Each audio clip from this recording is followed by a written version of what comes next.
Hello everyone, welcome back to the channel. आज हम अक्षित सिन्हा की जर्नी जान रहे होंगे कि कैसे उसने 2021 की जेईई मेंस में 99.94 परसेंटाइल का स्कोर अचीव किया।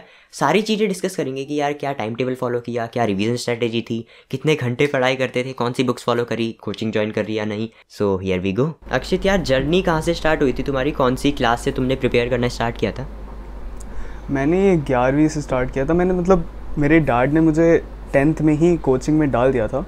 पर क्या है कि 10th में जो कोचिंग थी वो उतनी जेई फोकस नहीं थी मेरे को बहुत बोर्ड वाले स्टफ़ दिखा रहे थे, मतलब नॉर्मल बच्चों वाला लेवल सिखा रहे थे, तो मैं उसको काउंट नहीं करूँगा क्योंकि उधर कुछ हाई लेवल हमने पढ़ा नहीं। तो जो एक्चुअल स्टार्ट हुआ तो बिल्कुल बोर्ड्स के अगले दिन ही हो गया था, मैंने शुरू कर दिया था पढ़ना। अभी इस चैनल की कोर ऑडियंस यार 10th से 11th पे मूव हुई है। उन्हें भी डायरेक्शन चाहिए, एफर्ट तो वो डालेंगे ही। तो एक्चुअल सिलेबस क्या होता है जेई का कि यार एनसीईआरटी के साथ साथ चले या कुछ स्पेसिफिक सेट ऑफ बुक्स होती हैं जो फॉलो करनी होती है? जो सिलेबस जो होता है जेई मेन का, एटलीस्ट जेई मेन का, वो हमेशा से एनसीईआरटी पे बेस्ड है। तो जो तुम्हारी 11th और 12th की एनसीईआरटी होती है वो पूरी आती है। जो टोटल आई थिंक 4 बुक्स होती है केमिस्ट्री फिजिक्स में, और आई थिंक 4 बुक्स मैथ में भी होती है।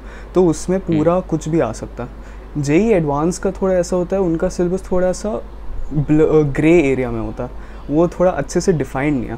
तो जो भी तुम ऑनलाइन पढ़ रहे हो और या तुम्हें जो भी कोचिंग में है, और ये तुम वैसे जाके देख सकते हो सिलेबस, उतना कुछ क्लियर नहीं होता। बट जो तुम ऑनलाइन अगर कहीं कोई तुम्हें पढ़ा रहा है और तुम अगर कोचिंग वगैरह कर रहे हो, तो तुम अगर वो फॉलो करोगे तो वो तुम्हारा पूरा सिलेबस वैसे हो जाएगा। कोचिंग की बात आएगी थी यार, सेल्फ स्टडी और कोचिंग क्या ज़्यादा प्रीफर करना चाहिए? तो सेल्फ स्टडी अगर तुम बोलोगे कि तुम खुद से बुक से पढ़ के करना चाहते हो कुछ, तो वो तो टफ़ होगा, क्योंकि बुक्स जितने अच्छा कोई टीचर समझा सकता है तुम्हें, ऑनलाइन हो या ऑफलाइन हो, उतना तुम्हें कोई बुक से समझ नहीं आ सकता। सेल्फ स्टडी अपने आप में इम्पॉर्टेंट होती है, बट तुम्हें एक टीचर चाहिए होता है जो तुम्हें अच्छे से एक्सप्लेन कर सके, तुम्हें ट्रिक्स बता सके, तुम्हें बता सके कौन से क्वेश्चंस इंपॉर्टेंट है। इन सब के लिए टीचर ज़रूरी होता है। और सेल्फ स्टडी तो मतलब मैं तो कहता हूँ कि तुम अगर कोचिंग करो या ऑफलाइन ऑनलाइन पढ़ो, किसी से भी यूट्यूब से भी पढ़ो, सेल्फ स्टडी तो इम्पॉर्टेंट होती है। तुम्हें खुद चीज़ों को समझना होता है, रिवाइज़ करना होता है, खुद प्रैक्टिस करनी होती है। बट हाँ, अगर तुम सोच रहे हो कि तुम कुछ भी नहीं करोगे और सिर्फ कोई रेफरेंस बुक लेके पढ़ लोगे, तो नहीं, वो बहुत मुश्किल होगा। क्योंकि रेफरेंस बुक में जो भी लिखा होता है, एक तो कंटेंट बहुत ज़्यादा होता है, तुम फ़िल्टर नहीं कर पाओगे खुद किसी टीचर के हेल्प के बिना, और वो उतनी अच्छे से एक्सप्लेन भी नहीं होता। और एक वो भी रहता है यार, कोचिंग में शेड्यूल मिल रखा है तो उस हिसाब से अपनी स्पीड से मेंटेन करके बंदा चल रहा है। हाँ, तो ये है कि इसके बारे में ये बहुत अच्छा पॉजिटिव हो सकता है किसी के लिए, और या तो नेगेटिव हो सकता है। क्योंकि कुछ लोगों को स्केड्यूल मिल जाता है तो बहुत अच्छा होता है, वो लोग अपना चलते रहते हैं। लेकिन कुछ लोग फिर बैकलॉग में गिर जाते हैं, और फिर वो क्योंकि उनको स्केड्यूल मेंटेन करना होता है, तो फिर वो पीछे का नहीं देख सकते, उनको बहुत प्रॉब्लम होती है। तुम्हारे साथ आई थी ऐसी कंडीशन कि भाई बैकलॉग आ गया है, कैसे कवर करेंगे? तो मैंने अपने चैनल पे भी बहुत बार बोला है कि मैंने असली जो प्रिपरेशन स्टार्ट करी थी वो 11वीं के एंड में करी थी, और वो बात सही है। मेरे जो 11वीं मैंने स्टार्ट बहुत स्ट्रॉन्ग करी थी, बट फिर मैं थोड़ा सा बर्न आउट हो गया था, मैं थोड़ा उतना अच्छा नहीं कर रहा था। फिर 11वीं के एंड में मेरा एक मॉक टेस्ट था जिसमें मेरे 300 में से 92 आए थे। तो उसके बाद फिर मेरा वो वेकअप कॉल था। तो उसके बाद वो वहाँ पे मेरा बहुत सारा बैकलॉग था। मेरे केमिस्ट्री में बताऊँ, मेरी पूरी फिजिकल केमिस्ट्री तो थी 11th की, states of matter, thermodynamics, ionic equilibrium, ये था। फिज़िक्स में ग्रेविटेशन, लिक्विड्स, सॉलिड्स, ये मेरा बैकलॉग था। मैथ्स में पूरा अलजेब्रा, जो कॉम्प्लेक्स नंबर्स, पीएनसी, बाइनोमियल, ये पूरा बैकलॉग था। अभी कॉम्प्लेक्स नंबर तो अभी तक मेरा बैकलॉग है, मेरे को अभी तक समझ नहीं आता कैसे होता है, मैं इतनी बार पढ़ चुका हूँ। लेकिन जो मेरा मेजर, जो लोगों को बैकलॉग कंप्लीट करने में इतनी प्रॉब्लम होती है, मैं तो कहूँगा अगर जैसे जो कोचिंग में अगर हो तुम, तो जनवरी तक तुम्हारा 11th का सिलेबस ख़त्म कर देते हैं वहाँ पे, क्योंकि 11th का सिलेबस थोड़ा छोटा होता है कंपैरेटिवली। तो क्या होता है, तुम्हें फरवरी और मार्च पूरा मिलता है, उसके बाद तुम्हारी अप्रैल से 12th शुरू होती है। तो फरवरी मार्च में तुम्हारे यूजुअली स्कूल के एग्ज़ाम्स होते हैं। तो मैंने क्या किया था, मैंने स्कूल के एग्ज़ाम्स को थोड़ा सा कम ध्यान दिया था उन पर, और मैंने पूरा टाइम 1-2 महीने थे उनको पूरा बैकलॉग का ख़त्म करने पे लगाया था। तो यही टाइम था जब मैंने अपनी कोचिंग की क्लासेस छोड़ के मैंने अनअकैडमी देखना स्टार्ट किया था। मेरे को वो किसी ने बताया था कि उनके लेक्चर्स हैं, तो मैंने वहाँ से देख के अपना पूरा बैकलॉग कंप्लीट किया था, जो ये पूरे 2 महीने थे। तो अगर किसी के पास अगर ऐसा टाइम है जिन पे उनको कुछ पढ़ना नहीं है 11th-12th के बीच में, तो वो बेस्ट है बैकलॉग कंप्लीट करने के लिए। अगर तुम्हारे पास टाइम है ऐसा तो उसी टाइम में कर लेना चाहिए। अब ये बैकलॉग अपने साथ 12th में मत ले जाओ। तो तुम अपनी कोचिंग के साथ साथ अनअकैडमी वाली कोचिंग भी ज्वाइन कर रखी थी? तो बेसिकली क्या था, कोचिंग तो मैं अभी भी कोचिंग में हूँ, लेकिन मैंने क्लासेस अटेंड करना बंद कर दिया था क्योंकि मेरे को टीचर पसंद नहीं थे वहाँ के। मेरे को ऐसा लग रहा था कि मैं कोचिंग में तो था, लेकिन मेरे को टीचर से जो पढ़ा रहे थे वो मेरे को समझ नहीं आ रहा था। उनका टीचिंग स्टाइल जो है वो मेरे साथ मैच नहीं कर रहा था जो मेरा स्टाइल ऑफ लर्निंग है। और ऐसा बहुत होता है, इसलिए थोड़ा ऑफलाइन कोचिंग में यही होता है कि तुम बैचेस में डिवाइड हो जाते हो, फिर तुम्हें जो टीचर मिलता है तुम्हें उसी से पढ़ना पड़ता है। तो मेरे को तो बिल्कुल पसंद नहीं आ रहा था। तो फिर मेरे किसी वही कोचिंग में किसी दोस्त ने मुझे बताया था कि ऐसे लेक्चर्स ऑनलाइन मिल रहे हैं यूट्यूब पे, तो वो जाके एक बार ट्राई करो। तो मैंने ट्राई करा, तो वो मेरे को अच्छे से समझ आ रहा था। तो वही मैंने 1 महीने आई थिंक लेक्चर्स देखे थे और उसके बाद फिर मैंने ज्वाइन कर लिया था। और मैं फिर तब से अनअकैडमी में ही अपना रिकॉर्डेड लेक्चर्स देख रहा था। तो पूरा 1 साल का तुमने ज्वाइन करा होगा अनअकैडमी पे? कुछ मेरा अभी फेवरेट टीचर्स भी होंगे वहाँ पे? तो मेरा क्या था, मैं तो वो जो उनका अनअकैडमी जेई चैनल है, मैं वहाँ से आया था। तो मेरे को तो उनके जो मैथ्स और केमिस्ट्री के टीचर थे, मैथ्स के थे समीर सर और केमिस्ट्री के थे पारस सर, वो तो मुझे ठीक लगते थे। लेकिन मुझे कहीं भी फिज़िक्स जो फैकल्टी है वो मुझे उतनी अच्छी नहीं लगी जो मेरे को समझ आए कुछ। जैसे मैंने अनअकैडमी प्लस में मैंने 2-3 टीचरों से पढ़ा था। एक तो जैन सर थे, एक थे NKC सर करके हैं, उनसे भी पढ़ा था। मैंने बहुत लोगों से पढ़ा, बट मुझे अभी तक ऐसा लगा नहीं कि मुझे कंप्लीट अंडरस्टैंडिंग है। लेकिन मैं ये कहूँगा पारस सर जो थे मैं केमिस्ट्री के, उन्होंने मेरी ऑर्गेनिक बहुत अच्छी करा दी। उनका पढ़ाने का तरीका मेरे को बहुत पसंद है। और मैथ्स में टुवर्ड्स द एंड जब मैं बिल्कुल रिवीजन स्टार्ट कर दिया था अपना जेईई मेंस के लिए, मुझे एक नए सर मिले, निशांत सर, वो भी अब पढ़ाते हैं उनके यूट्यूब चैनल पे। वो भी बहुत अच्छे थे, उनके क्वेश्चंस बहुत अच्छे थे, वो बहुत अच्छे ट्रिक्स बताते थे जो मेरे पुराने टीचर नहीं बताते थे। तो हाँ, मैं अभी यही रेकमेंड करूँगा कि मैथ्स के लिए तो निशांत सर बहुत अच्छे हैं, वो तो जेईई चैनल पर भी पढ़ाते हैं। पारस ठाकुर सर भी अच्छे हैं, उनका खुद का चैनल है। और फिज़िक्स के लिए मैं रेकमेंड करूँगा कि यहाँ से तो मेरे को पर्सनली कोई पसंद नहीं आया, बट ऐसे है बहुत सारे चैनल है, फिज़िक्स गैलेक्सी, फिज़िक्स वाला, ये सब है। तो कोई भी जो तुम्हें ऐसे टीचर चूज़ करना चाहिए जो तुम्हें जो वो पढ़ा रहा है वो समझ आए। किसी और की रिकमेंडेशन पे तुम्हें मतलब ब्लाइंडली फॉलो नहीं करना चाहिए। ये चीज़ मैंने भी इंक्लूड करी थी यार वीडियो में कि पहले डेमो देख के जाना और फिर जाके ज्वाइन करना, वरना तुम्हारा पैसा वहाँ पे चले जाएगा और फिर तुम कुछ कर भी नहीं सकते। तुम्हारा नोट्स का क्या रहता था कि क्लास चल रही है उसके साथ साथ बना रहे हैं या क्लास ख़त्म होने के बाद नोट्स हम बना रहे हैं? 11th में तो मेरे नोट्स से ज़्यादा बुक में ड्राइंग थी। वो तो बहुत बुरा समय था मेरे लिए, मैं तो पूरे टाइम ड्रॉ करता रहता था, ड्राइंग पर भरी हुई थी। 12th में मैंने क्या किया था, 12th में मैं थोड़ा सीरियस हो गया था। तो मैं तो उस टाइम तो मैं ऑनलाइन लेक्चर्स ले रहा था, रिकॉर्डेड लेक्चर्स ले रहा था। तो मैं तो 2x पे अपने लेक्चर्स चलाता था और अपने नोट्स लेने लग जाता था। मैं हमेशा जब भी मैं लेक्चर बैठना ऐसे ही बैठने देखने के लिए नहीं बैठता था, मैं हमेशा लेक्चर के नोट्स लेता था। नोट्स मेरे लिए बहुत इंपॉर्टेंट है। मैं अभी भी, मेरे पास 3-4 कॉपीज़ हैं नोट्स की।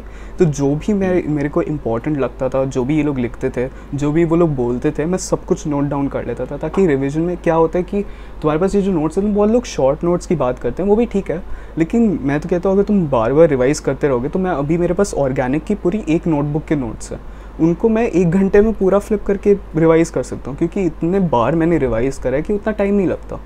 तो मैं तो कहूँगा नोट्स बहुत इंपॉर्टेंट है, क्योंकि तुम्हें कुछ भी देखना हो, कुछ भी जल्दी से देखना हो, सब नोट्स में होता है। तुम्हारे कुछ भी इन्फॉर्मेशन तुम्हारी है, सब नोट्स में होता है। तो ये रिविज़न के लिए भी बहुत इंपॉर्टेंट होती है। और जो तुम्हारा एक्चुअल जो प्रोसेस होता है नोट टेकिंग का, जो तुम लिखते हो, उससे तुम्हें लर्निंग भी बेटर होती है। क्योंकि भाई बहुत सारे लोगों ने बोला, बहुत साइंटिफिकली है कि तुम जितना लिखते हो वो तुम्हारे ब्रेन में ज़्यादा रिटेन होता। तो तुम लाइव लेक्चर अटेंड नहीं करते थे?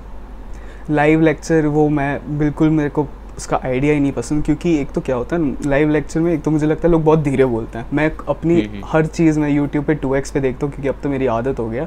लेकिन उसमें क्या होता है, फिर ये लोग टीचर सारे बात भी करते हैं स्टूडेंट से, पूरा वो लेते हैं। तो जो तुम्हारा 1 घंटे का एक तो टाइम है, उसमें से तुम्हारी मैक्स टू मैक्स वो 40 मिनट लेक्चर का होता है। और ये तो ऑनलाइन जो यूट्यूब वगैरह पे होता है उसमें तो प्रमोशन भी बहुत होता है, तो उसमें तो और कम हो जाता है। तो तुम वो बैठ के पूरा 1 घंटा क्यों अपना वेस्ट करोगे? तुम जब 2x पे लगा के अब जो रेलेवेंट कंटेंट है और जो जल्दी जल्दी तुम सुन सकते हो, तो उस पर बहुत ज़्यादा तुम्हारा टाइम सेव हो जाता है। मेरे को तो रिकॉर्डेड लेक्चर्स बेस्ट लगता है, क्योंकि और एक तो ये मेरे को डाउट्स का भी उतना कुछ था नहीं कि मैं किसी और से पूछना पड़ता था। मैं हमेशा अपना गूगल कर लेता था अगर मेरे को बिल्कुल कुछ नहीं आता था, या अपने किसी दोस्त से पूछ लेता था। तो लेक्चर्स में हमेशा मैं मैथ को खुद रेकमेंड करूँगा। लोग बहुत टीचर्स लोग बोलते हैं लाइव आने के लिए, लेकिन रिकॉर्डेड हमेशा बेटर रहता है। तुम जल्दी कर सकते हो, तुम अपनी पेस पे कर सकते हो, तुम बार बार रिवाइंड करके आराम से नोट्स भी ले सकते हो पॉज करके। तो सब कुछ तुम्हें ऐसे मिलता है रिकॉर्डेड लेक्चर्स में। तुम्हारा टाइम मैनेजमेंट का शेड्यूल क्या रहता था कि नोट्स कब बनाने हैं, लेक्चर्स कब देखने हैं, फिर रिवाइज कब करना है? तो जब मैं यही 12th में आया, उस टाइम ही मेरा बिल्कुल पीक चल रहा था कि मैं इतना ज़्यादा, उस टाइम मैं 8-9 घंटे पढ़ रहा था। उससे ज़्यादा मैंने आज तक कभी नहीं पढ़ा। तो और उस बाकी टाइम तो उससे कम, अभी भी उससे कम ही पढ़ रहा हूँ। तो उस टाइम क्या होता था, मैं सुबह सुबह उठ के 7 o'clock के आसपास मैं बैठ जाता था। सबसे पहले मैं दिन में लेक्चर देखता था। तो 3 घंटे होते थे मेरे पास, उसमें तीनों सब्जेक्ट में 1-1 घंटे करता था। उस 1 घंटे में जितनी भी लेक्चर घुस जाएँ, 1-2 वो मैं घुसा लेता था और नोट्स ले लेता था। तो सुबह के 3 घंटे मैं लगातार बस मैं नाश्ते के लिए उठता था, तो वो मैं नोट्स लेता था। उसके बाद फिर आई थिंक 1-2 घंटे ब्रेक के बाद मैं उठता था, और मैं फिर बाकी पूरे टाइम जो लेक्चर्स हुए हैं उस दिन, जो लेक्चर्स मैंने देखे हैं, उनकी मैं प्रैक्टिस करता था। मेरे पास कोचिंग मॉड्यूल्स थी, क्योंकि मैं अभी भी कोचिंग में था, तो मैं उनकी बस प्रैक्टिस करता था, जो जितने भी 4-5 घंटे मैं कर सकूँ, जितना भी कर सकूँ। तो यही होता था मेरा। उसके बाद फिर मैं लंच के बाद फिर से मैं 3 घंटे के लिए बैठता था, वो पूरा प्रैक्टिस सेशन। और फिर रात में मैं अगर बैठ सकूं तो मैं एक और बार बैठ जाता था। कुछ सेट ऑफ बुक्स जिनका तुम रिकमेंडेशन देना चाहो कि इनको फॉलो करना चाहिए? तो पहले तो मैं कहूँगा कि अगर तुम्हारे पास कोचिंग बुक्स हैं, कोचिंग की मटेरियल है, तो उसको तुम फॉलो करो। वहाँ पे क्या होता है, कोचिंग मटेरियल में क्या होता है, वो तुम्हारी बहुत सारी अलग अलग बुक्स से चीज़ें कलेक्ट करके होती है। तो वो एक कलेक्शन होता है, और उसमें बहुत सारी सिर्फ रेलेवेंट चीज़ें होती हैं मोस्टली। तो अगर तुम्हारे पास कोचिंग मॉड्यूल है, या तुम अगर ऑनलाइन ले सकते हो, तो उसको फॉलो करो। और उसके अलावा एक बार जब तुम्हारा कोचिंग मटेरियल वगैरह हो जाए, या तुम अगर नहीं ले सको, तो कुछ बुक्स मैंने रेकमेंड करी है। फिज़िक्स के लिए मेरे पास एच.सी. वर्मा है, डी.सी. पांडे है, ये दोनों बहुत अच्छी बुक्स हैं। केमिस्ट्री के लिए एन.सी.आर.टी. तुम एन.सी.आर.टी. के बिना तो कुछ हो नहीं सकता। और फिर है फिज़िकल केमिस्ट्री के लिए एन अवस्थी बहुत अच्छी है, आर.सी. मुखर्जी है। इनऑर्गेनिक के लिए तुम्हारे पास है वी.के. जायसवाल है, विशाल जोशी है संगेज की। और ऑर्गेनिक के लिए है एम.एस. चौहान के प्रॉब्लम्स आते हैं। ये सब का मेरे पास मेरी एक चैनल पे वीडियो है, जिनमें मैं पूरा एक्सप्लेन करता हूँ कि क्यों ये बुक्स अच्छी हैं। तो ये सब बहुत रेप्यूटेड बुक्स हैं, जो बहुत साल से लोग यूज़ कर रहे हैं, और ये अपडेट भी होती रहती है, और इनमें अच्छी अच्छी प्रॉब्लम्स होती है। तो एक बार तुम इसको एक सेकेंडरी सोर्स ऑफ प्रॉब्लम्स या एक रेफरेंस बुक टाइप पे ले सकते हो। तो कोई बंदा अगर कोचिंग के मॉड्यूल कर रहा है, तो उसको ज़रूरी है कि ये बुक्स भी करनी है, या कोचिंग वाले से ही पूरा हो जाएगा उसका? कोचिंग से हो जाना चाहिए, ये तो एक्स्ट्रा प्रैक्टिस के लिए। कोचिंग में मेरी जैसे कोचिंग में था कि 100 ही क्वेश्चन होते हैं हर चैप्टर के, वो काफ़ी होते हैं। लेकिन अगर मुझे लगा कि मेरा कोई चैप्टर वीक है, या कुछ अगर जैसे रिवीजन करना हो, तो मैं सेम क्वेश्चन यूजुअली नहीं करता। तो जैसे जब मैं रिवीजन कर रहा था, तो मैं इन्हीं बुक से पढ़ रहा हूँ, अभी भी मैं इन्हीं बुक से पढ़ रहा हूँ, क्योंकि मैंने कोचिंग के सारे क्वेश्चन कर लिया। तो अब वो वापस करने का सेंस नहीं है। मैंने बस जो थोड़े डिफ़िकल्ट क्वेश्चन मार्क करके रखे हैं, कि जो मुझे पहली बार में नहीं आया था, मैं वही रिवाइज कर रहा हूँ, और बाकी इन बुक्स से मैं फाइनल जो मेरा रिवीजन है वो कर रहा हूँ। क्वेश्चंस के लिए प्रीवियस ईयर क्वेश्चंस तुमने कब प्रैक्टिस करे थे, स्टार्टिंग से ही या एंड में आकर कर गए? 11th में तो जब मैंने बिल्कुल स्टार्ट किया था, मेरे को बहुत डर लगता था प्रीवियस ईयर क्वेश्चन से, क्योंकि उस टाइम लगता था कि जेई मेन, जेई एडवांस क्या बड़ी चीज़ है, बहुत मतलब डर लगता था। तो मैं तो कहूँगा कुछ डरने की बात नहीं है। जेई मेंस तो मैं अभी दिया हूँ बिल्कुल बेसिक लेवल का। जेई एडवांस में तो फिर भी मुझे अभी थोड़ा डर लगता है, क्योंकि अभी तक मैंने एक्सपीरियंस नहीं किया। लेकिन जेई मेंस तो बिल्कुल बेसिक लेवल पे पूछते हैं। तो तुम जैसे ही अपने किसी चैप्टर के अपने एक्सरसाइजेस, कोचिंग या एक्सटर्नल रेफरेंस बुक के एक्सरसाइजेस कंप्लीट करो, वैसे ही बिल्कुल PYQs भी उसी के बाद कंप्लीट करके ख़त्म कर लो। PYQs बहुत इंपॉर्टेंट होते हैं, वो तुम्हें बिल्कुल बताते हैं कि कैसे पैटर्न से आ रहा है, किस लेवल पे क्वेश्चंस आ रहे हैं, और वो यूजुअली बहुत कंसिस्टेंट रहते हैं, और उनको करने से तुम्हें एक कॉन्फिडेंस भी मिलता है कि हाँ तुमने जेई का क्वेश्चन करा। तो एज ए कॉन्फिडेंस फैक्टर भी वो बहुत हेल्प करता है। तो जैसे ही तुम्हारा चैप्टर ख़त्म हो, तुम्हें PYQs भी कर लेने चाहिए बिल्कुल। एक दिन में अगर एक टॉपिक हो रहा है, और मान के चलते हैं कि भाई एक हफ्ते में एक चैप्टर हमारा कंप्लीट हो जा रहा है, तो किस हिसाब से रिवीजन तुम करते थे कि यार इस टाइम पे इसे रिवाइज करना है? तो क्योंकि नॉर्मली रहता है कि यार भूल जाते हैं चीज़ों को। ये बहुत होता है कि 11th जब तुम यूजली करते हो, सबसे ज़्यादा ये होता है कि तुम पूरी 11th भूल जाते हो जब तुम 12th कर रहे हो। तो मैं तो कहूँगा मैं यही करता था कि, और ये जो जिन लोगों के पास बैकलॉग है 12th में जो लेके आ चुके हैं और उनके पास टाइम नहीं, उनके लिए भी हेल्पफुल होगा कि जो मैं अभी जो बताऊँगा। तो क्या करता था मैं, मंडे टू फ्राइडे मैं अपने 12th के लेक्चर्स देखता था और उनकी प्रैक्टिस करता था। तो अब वीकेंड में क्या होता था, वीकेंड में मैं कोई लेक्चर्स नहीं देखता था 12th के। मेरा क्या होता था, अपने बैकलॉग या तो कवर करूँगा या तो मैं 11th की रिवीजन करूँगा। तो मैं स्टार्टिंग के 2-3 घंटे वही लेक्चर देखता था, या तो मैं 11th का रिवीजन करता था या तो अपने बैकलॉग के लेक्चर्स देखता था, और बाकी जो टाइम था मेरा मैं वो वही 11th की प्रैक्टिस करता था थोड़ी सी, और बाकी जो मेरे अभी लेक्चर्स चल रहे थे 12th के उनकी भी प्रैक्टिस करता था। तो वीकेंड में मैं 2 काम करता था, जो अभी जो चल रहे हैं उनकी प्रैक्टिस, और जो मेरे पुराने बैकलॉग या पुराने रिवीजन 11th की रिवीजन करनी है उनका लेक्चर्स प्लस उनकी भी प्रैक्टिस। तो ऐसे में क्या होता था कि मेरा जो ये है कि जो अभी मेरा स्केड्यूल चल रहा है वो भी ब्रेक नहीं होता था, वो मेरा अपना 12th का अपना चलते रहता था, और इसकी ये भी साइड बाय साइड अपने आप कंप्लीट होता रहता है। क्योंकि क्या होता है, लोग बहुत डर जाते हैं बैकलॉग से और फिर उनको बिल्कुल जल्दी जल्दी कंप्लीट करने की कोशिश करते हैं और फिर उनका करंट टॉपिक्स वो छूट जाते हैं। तो मैं तो कहूँगा साइड बाय साइड करो, आराम से करो, बहुत टाइम है, तुम्हारे पास पूरा साल है, उसी के अंदर कवर करना है। तुम रिवाइज भी कर सकते हो, बैकलॉग भी कवर कर सकते हो, बस थोड़ा सा टाइम डिवाइड करना पड़ेगा। तो यही मेरा वीकेंड में मैं यही रिवाइज़ करता था। तो मेरे को एंड में बिल्कुल, जब लोग क्या करते हैं एंड में रिवाइज़ करते हैं जब 11 12 दोनों ख़त्म हो जाए, तो उसमें क्या होता है तुम्हें फिर से पूरा पढ़ना पड़ता है क्योंकि तुम भूल जाते हो जैसा बोला, तो फिर टाइम वेस्ट हो जा। तो मैं तो साथ में करते गया था, उसी में बहुत हेल्प हो जाती है और फिर एंड में रिवाइज़ करना बहुत आसान हो जाता। बेस्ट तो यही होगा जो रिविज़न का टाइम होता है बार बार करने का, कि जो तुम्हारे जो पार्ट टेस्ट होंगे ना, तुम कोई भी या तो ऑनलाइन देख लो, तुम्हारे कोचिंग में तो वो तो होते ही रहते हैं, लेकिन ऑनलाइन भी तुम्हें बहुत सारे रिसोर्सेज मिल जाएंगे जहाँ पे पार्ट टेस्ट होते हैं। तो जब तुम्हारे पार्ट टेस्ट हो ना, उससे पहले अगर तुम रिवाइज़ करोगे, वो तो रिवाइज़ करना ही होता है, तो वो बेस्ट टाइम होता है रिवाइज़ करने का। 2-3 महीने मतलब 1-2 महीने में होते ही हैं पार्ट टेस्ट, तो उससे पहले अगर तुम रिवाइज़ करोगे तो तुम्हारा रिविज़न भी हो जाएगा, और क्योंकि टेस्ट है तो करना ही होता है, तो ऐसे बार बार रिविज़न होता रहेगा। और एंड में तो मतलब रिवाइज़ करना ही है, उस पर भी अभी बात करते हैं। एंड पे रिविज़न तो फिर वो बहुत मेजर टॉपिक है ही, लेकिन अगर तुम्हें बीच में ही रिवाइज़ करना है तो अपनी जो तुम्हारे पार्ट टेस्ट हैं उसके लिए अपनी पढ़ाई थोड़ी होल्ड कर लो, 1 हफ्ते 3 दिन, और रिवाइज़ करो। तुमने कोई टेस्ट सीरीज़ भी ज्वाइन करी थी? तो मैंने क्या करा था, एक्चुअली मेरा जो वही कोचिंग थी तो उसमें मंथली टेस्ट होते थे, पार्ट टेस्ट जो तुम्हारे चैप्टर्स के होते थे, तो मैं यूजुअली वही देता था और हर मंथ। और उसके बाद जब मेरा सिलेबस ख़त्म हो गया तो उसके बाद फिर मैंने थोड़ा टाइम लिया रिवाइज़ करने के लिए, और फिर मैंने आई थिंक हफ्ते में 2 बार टेस्ट देना शुरू किया, यही एलन के या कोई भी प्रैक्टिस टेस्ट जो मुझे प्रीवियस ईयर मिल रहता है वो सब मैंने, तो हफ्ते में 2 बार मैं टेस्ट देता था। तो इन टोटल आई थिंक मैंने फुल मॉक टेस्ट 10-12 के आसपास दिए होंगे। कुछ मिस्टेक जो तुमने इन प्रिपरेशन वाले ईयर्स में करी होगी?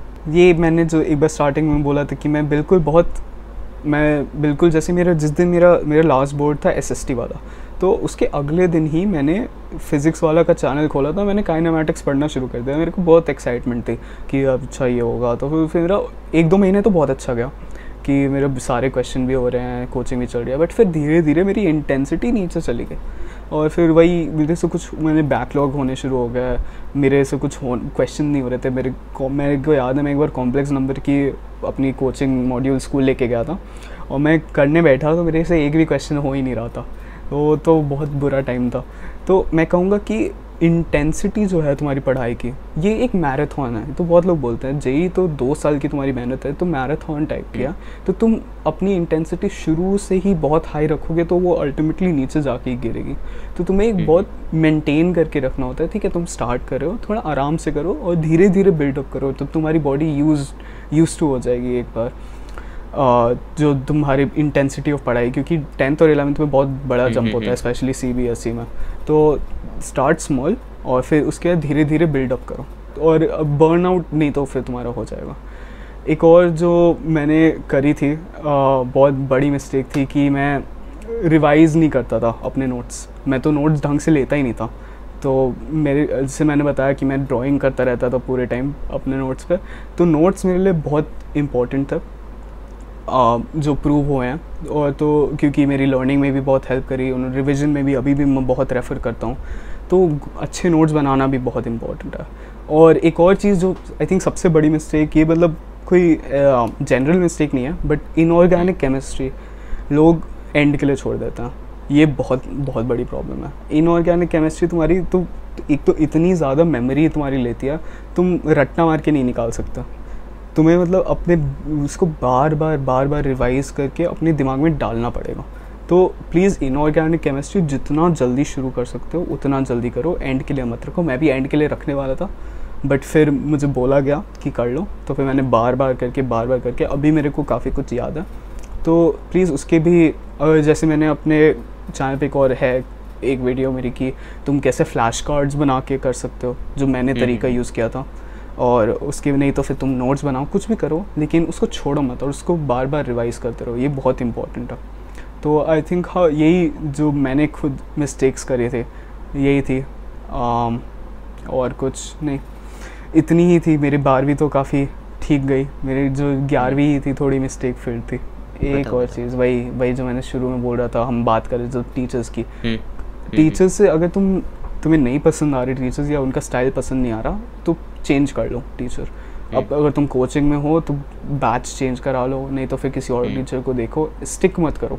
मैंने आई थिंक 9-10 महीने स्टिक करा था, मेरे को कुछ समझ नहीं आ रहा था, मेरे को फिर से पूरा पढ़ना पड़ा था। तो इतना टाइम वेस्ट तुम एक और चीज़ फिर से पढ़ोगे, उससे अच्छा है कि तुम चेंज कर लो और एक ऐसे टीचर के पास जाओ जिनका टीचिंग स्टाइल तुम्हारे से रेजोनेट करता है। वो तुम्हारे टाइम भी बहुत सेव करेगा और तुम्हारी अंडरस्टैंडिंग भी बहुत बेटर करेगा। तुम्हारा भी एक स्टडी सेशन कितना लंबा जाता है, 2 घंटे का, 3 घंटे का? तो मैं तो आजकल जो टेक्निक यूज़ कर रहा हूँ वो पोमोडोरो है। मतलब मैं पोमोडोरो बहुत टाइम से यूज़ कर रहा था, लेकिन अभी एक मुझे किसी ने याद दिलाया था कि एनिमेडोरो एक चीज़ होती है जिसमें मैं 50 मिनट से 60 मिनट पढ़ता हूँ और फिर एक एपिसोड देखता हूँ 20 मिनट का। तो अभी अगर मैं उसको चलाऊँ तो मैं 3 घंटे पढ़ता हूँ एक स्ट्रेच में। तो 3 50-60 मिनट के ब्लॉक्स और बीच में 2 बार ब्रेक लेता हूँ। तो वो एक लंबा वो होता है, उससे ज़्यादा मेरे से पढ़ा नहीं जाता हूँ, मेरे को मन ही नहीं करता। फाइनल सजेशंस की बात करते हैं जो तुम अपने जूनियर्स को देना चाहोगे, जैसे फिज़िकल या ऑर्गेनिक में क्या करना है, मैथ्स में क्या करना है, ताकि प्रोडक्टिविटी थोड़ी इंक्रीज़ हो पाए। मैथ्स में तो मैं मैथ्स में बहुत वीक हूँ, मेरे फेवरेट तो केमिस्ट्री है। तो मैथ्स में जो मैं बोल सकता हूँ कि तुम्हें ये नहीं सोचना है कि you are bad at maths, तुम बुरे नहीं हो, तुम्हें बस प्रैक्टिस की ज़रूरत है। तो ये बहुत इंपॉर्टेंट चीज़ है जो बहुत लोग नहीं करते, जैसे मैंने भी नहीं करी थी 11th में। तो तुम्हें प्रैक्टिस करनी है। और एक तो जो ये एक है बात कि अप्रोच कैसे करते हैं क्वेश्चन को, तो ये तो सारे सब्जेक्ट के लिए अप्लाई होता है कि तुम्हें क्वेश्चन सॉल्व करने से ज़्यादा उसके अप्रोच पे फोकस करना चाहिए, क्योंकि एक ही अप्रोच से बहुत सारे क्वेश्चन बनते हैं। तो वो तो क्वेश्चन बस अलग अलग बनाते रहते हैं, लेकिन अप्रोच सेम रहते हैं। तो तुम्हें उसके बारे में सोचना है कि क्वेश्चन कैसे करना है, कैसे सॉल्व होता है, क्या प्रोसीजर होता है, तो उस पर ज़्यादा फोकस करना चाहिए, तो वो हो जाएगा। और फिज़िक्स में तो फिज़िक्स भी यही है, ज़्यादा विजुअलाइजेशन पे थोड़ा ज़्यादा फोकस करना। बाकी तो मैथ्स की तरह ही सेम है कि प्रैक्टिस करते रहो। और फिज़िक्स में ये है कि टीचर अच्छा लेना जो तुम्हें समझ आए, जैसे अंडरस्टैंडिंग फिज़िक्स में कॉन्सेप्ट्स की बहुत चाहिए होती है। मेरे को जैसे लगता है कि मेरी उतनी क्लियर नहीं है, और अगर मेरे पास एक बेटर टीचर अगर मैं ढूंढ पाता तो शायद होती। तो ये ध्यान रखना कि जब तुम पढ़ रहे हो तो तुम्हारे कॉन्सेप्ट्स क्लियर हो फिज़िक्स के लिए। केमिस्ट्री में यहाँ मैं अच्छे से बता पाऊँगा। इनऑर्गेनिक तो मैंने बताया कि कांस्टेंट रिवीजन चाहिए, नहीं तो नहीं होगा। मैं गारंटी देता हूँ, तुम रट्टा करने बैठोगे 2 हफ्ते एग्ज़ाम से पहले, कुछ नहीं होगा। तुम्हें लेना पड़ेगा पहले और बार बार रिवीजन करना पड़ेगा। मैंने वीडियो बना रखी क्यों ऐसा होता है। ये होता है साइंटिफिक टर्म्स है कुछ स्पेस्ड रेपिटेशन, एक्टिव रिकॉल, थोड़े बड़े बड़े शब्द हैं, लेकिन उनकी वजह से ही तुम्हें बार बार करना पड़ता है। ऑर्गेनिक में बहुत लोग ऑर्गेनिक से डरते हैं, जितना मैंने देखा है। ऑर्गेनिक के लिए मैं बस यही कहूँगा कि मैकेनिज़म्स पे फोकस करूँ। बहुत लोग इन ऑर्गेनिक के क्या होता है, एनसीईआरटी पे रिएक्शन दे रहे होते हैं, उनको याद करते जाते हैं। जो तुम्हें ऑर्गेनिक में याद करना है वो सिर्फ रिएजेंट बस। मैकेनिज़्म तुम्हें अंडरस्टैंड करना है कि ऐसा क्यों हुआ, अच्छा ऐसे हो रहा है, क्योंकि जो तुम्हें 12th के स्टार्टिंग में बेस मैकेनिज़म्स पढ़ते हो तो वही बार बार रिपीट होते हैं और एडवांस होता है। तो अगर तुम्हें वो बेसिक मैकेनिज्म्स पता है और फिर तुम एडवांस मैकेनिज्म्स खुद हाथ से लिख के प्रैक्टिस कर रहे हो, तो उससे तुम्हें जो बहुत क्लैरिटी आएगी और तुम जो अननोन रिएक्शंस भी होंगी जो तुमने कभी देखी नहीं है, तुम उनको भी सॉल्व कर पाओगे रिएक्शन मैकेनिज्म की तरह। और एक और चीज़ जो मैंने खुद पर्सनली करी थी, मैंने क्या करा था 12th की स्टार्टिंग में, वो फिजिकल केमिस्ट्री पढ़ाते हैं, अभी तुम फिजिकल केमिस्ट्री पढ़ रहे होगे, सॉलिड स्टेट वगैरह। हाँ तो वो तो बहुत आसान लग रहा होगा चैप्टर, बहुत सिंपल सा चैप्टर है, पता नहीं एक महीने क्यों पढ़ाते हैं। तो क्या है कि पूरी ऐसी 12th की फिजिकल केमिस्ट्री पूरी ही बहुत सिंपल है 11th के मुकाबले। तो मैंने क्या करा था कि ऑर्गेनिक में आई थिंक बहुत सारे लोग ये इतना अच्छे से नहीं कर पाते, क्योंकि वो जो 11th के बेसिक जो जनरल ऑर्गेनिक केमिस्ट्री है और जो 12th की थोड़ी एडवांस रिएक्शन बेस्ड केमिस्ट्री है, उनके बीच में बहुत बड़ा गैप हो जाता है। तुम पहले इनऑर्गेनिक पढ़ते हो, फिजिकल पढ़ते हो, फिर जाके ऑर्गेनिक पढ़ते हो। तो मैंने क्या करा था, मैंने साइड बाय साइड ऑर्गेनिक शुरू कर दी थी जब मैं फिजिकल पढ़ रहा था। तो मैं ऑल्टरनेट करता था, जो वैसे मैंने बताया ना मैं मंडे से फ्राइडे पढ़ता था, तो मैं ऑल्टरनेट करता था, एक दिन फिजिकल एक दिन ऑर्गेनिक, एक दिन फिजिकल एक दिन ऑर्गेनिक। तो ऐसे क्या होता है कि मेरे जो 11th से मैं पढ़ के आया तो मेरी कंटिन्यूटी रही, तो उससे मेरी अंडरस्टैंडिंग आई थिंक बहुत बड़ी थी। तो अगर तुम कर सकते हो तो प्लीज़ ऑर्गेनिक को 12th के स्टार्टिंग से ही पढ़ लो, क्योंकि 12th की फिजिकल बहुत आसान है, वो तुम्हें कोई उसकी टेंशन लेने की ज़रूरत नहीं है। ऑर्गेनिक मुश्किल है, वो बाद में बहुत प्रॉब्लम करती है। और फिजिकल तो फिजिकल में तो कुछ बताने की ज़रूरत नहीं है, अपनी कैलकुलेशन पे ध्यान रखो, सिली मिस्टेक मत करना, बाकी तो काफ़ी ईजी है फिजिकल। एक तुमने डेटाबेस भी बनाया था नोशन के ऊपर, रीएजेंट और मैकेनिज्म वाला, वो काफ़ी सही था, वो तो मैंने डाउनलोड करके रख दिया था। हाँ, रीएजेंट मैंने अभी दे दिया है, वो कोई मांग रहा था, तो मैंने अपनी जो वीडियो है उसके नीचे मैंने रीएजेंट लिस्ट भी डाल दिया। तो वो उसमें सारे रीएजेंट्स है, उनके टाइप्स है, और इस साइड में नोट्स है कि वो क्या क्या करते हैं, अगर कहीं कुछ एक्सेप्शन हो तो वो है।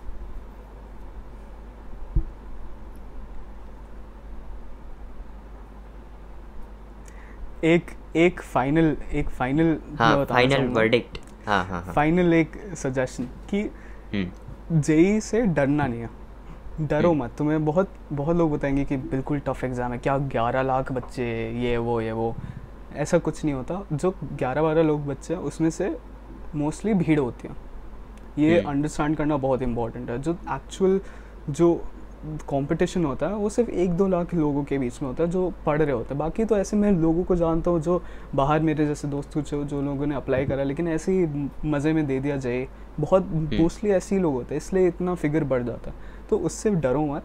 जो तुम्हें टीचर लोग बताते हैं कि इतना टफ है, मैं जेई मेंस की वैसे बात कर सकता हूँ, जेई एडवांस का तो मेरे को भी डर लगता ही है, लेकिन वैसे जेई से मत डरो। तो तुम अपने आप में हमेशा एक कॉन्फिडेंस रखना है, ये बहुत इंपॉर्टेंट होता है कि अगर तुम एक कॉन्फिडेंस रखोगी ना कि हाँ मेरे से हो जाएगा, मेरे को कोई प्रॉब्लम नहीं है, कुछ डरने की बात नहीं है, ये बहुत हेल्प करेगा तुम्हें आगे जाके एग्ज़ाम में भी, टेस्ट में भी, और तुम्हारी प्रिपरेशन में भी। नाइस भाई, ग्रेट। अभी तुम्हारी जेई एडवांस की प्रिपरेशन कैसी चल रही है? चल रही है मेरे, तो मैं क्वेश्चन कर रहा हूँ, मैं मॉक टेस्ट दे रहा हूँ, वही चल रहा है अभी। मेरे को उतना कुछ अभी मैंने दिया नहीं है एग्ज़ाम, तो मेरे को उतना पता नहीं है, लेकिन मैं जितने क्वेश्चन प्रैक्टिस कर पा रहा हूँ, मैं अपनी स्ट्रॉन्ग टॉपिक्स पे फोकस कर रहा हूँ, क्योंकि एडवांस में तो ऐसे क्वेश्चन आते हैं, मैं क्या करूँगा अपने सारे टॉपिक्स जो वीक टॉपिक्स हैं उन पर काम करके कुछ नहीं होगा, वो क्वेश्चन ही ऐसे आते हैं।